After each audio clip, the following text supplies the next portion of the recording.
Hello students, I am Kamna and welcome to my YouTube channel Kamna's Creation and Education.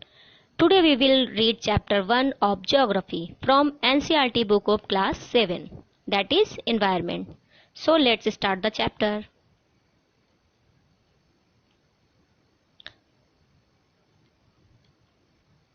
इस chapter में हम environment यानी पर्यावरण से रिलेटेड कुछ चीज़ें सीखने वाले हैं। इसमें एक स्टोरी है रवि की और उसी स्टोरी से जोड़कर हम इस चैप्टर को पढ़ेंगे। मैं इस स्टोरी को बहुत डीपली नहीं समझाऊंगी, मैं इसे ब्रीफली समझा देती हूँ। इसमें एक लड़का था जिसका नाम था रवि।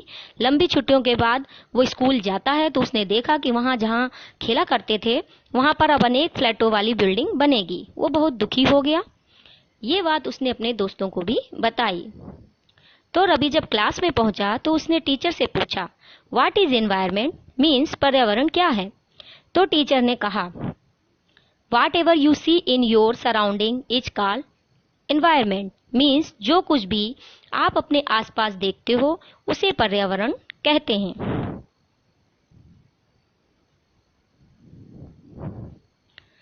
देन रवि कहने लगा कि school buildings, tables, chairs, open fields, road, garbage और मेरे दोस्त भी एनवायरमेंट यानी पर्यावरण का ही पार्ट हैं।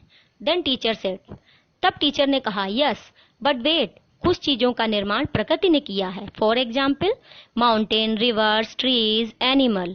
और कुछ चीजें मानव निर्मित हैं जैसे कि roads, car, clothes and books. फिर टीचर ने उन्हें होमवर्क दिया कि आप पेयर्स में वर्क कीजिए और लिस्ट बनाइए कि किन वस्तुओं का निर्माण मानव ने किया है और किन वस्तुओं का निर्माण नेचर ने किया है। तभी एक रवि का फ्रेंड जिसका नाम इकबाल था, उसने टीचर से पूछा कि why is our environment changing, means हमारा पर्यावरण चेंज क्यों हो रहा है। तब टीचर ने कहा, ये सब हमारी जरूरतों के कारण हो रहा है। चलिए अब हम एनवायरमेंट के कंपोनेंट्स पढ़ेंगे।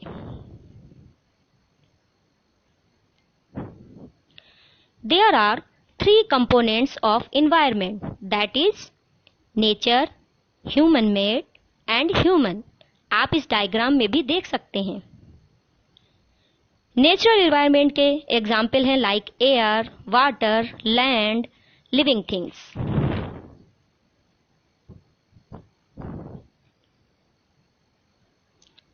Next is human made. Human made में आपके आते हैं buildings, park, bridges, roads, industry etcetera. And third is human, means human खुद, उसमें उसकी फैमिली, कम्युनिटी, टेम्पल्स, ये सब आ जाता है।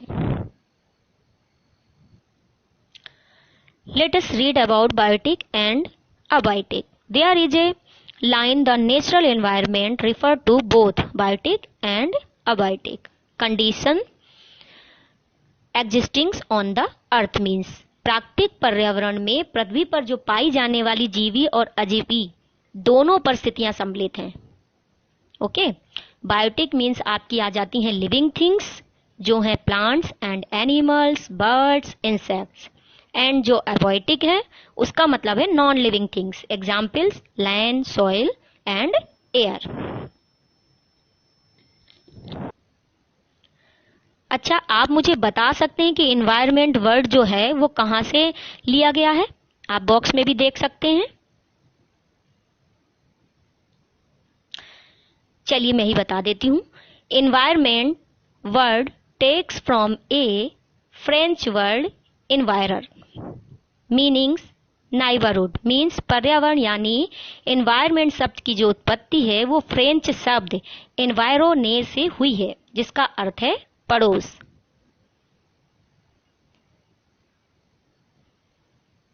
अब आपका आता है natural environment.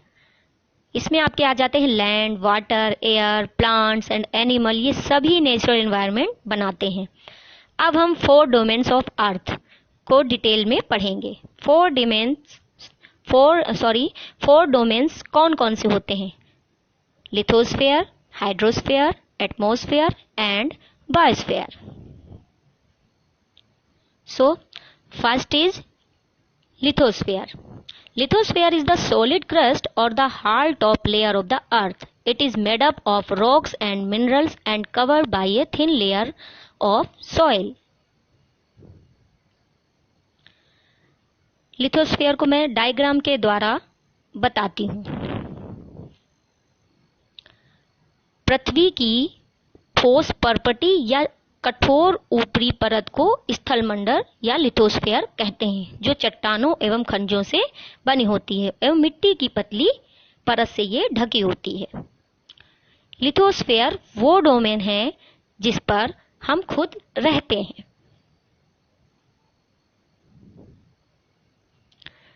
Second is hydrosphere. Hydrosphere is the domain of water, comprised of various sources of water and different types of water bodies like lakes, rivers, ponds, etc. Means आपका जो सारा जो वाटर है वो सब आपका हाइड्रोस्फीयर में आता है।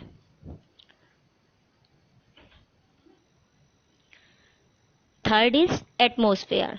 The atmosphere is the thin layer of air that surrounds the earth. The gravitational force of the earth holds the atmosphere around it. Means पृथ्वी के चारों ओर जो फैली वायु की पतली परत होती है उसे वायुमंडल या एटमॉस्फेयर कहते हैं, जो पृथ्वी का गुरुत्वाकर्षण बल अपने चारों ओर के वायुमंडल को थामे रखता है।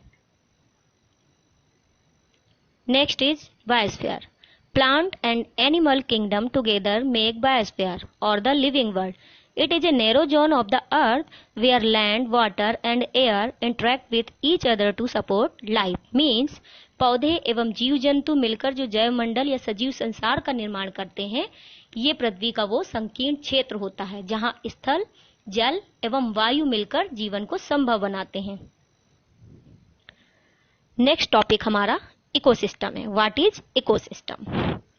It is a system formed by the interaction of all living organism with each other and with their environment. Means मैं आपको इसका हिंदी अर्थ इजी वे में बताती हूँ. इसका मीन्स है कि सभी पेड़ पौधे, जीव जंतु एवं मानव अपने आसपास के पर्यावरण पर आश्रित होते हैं.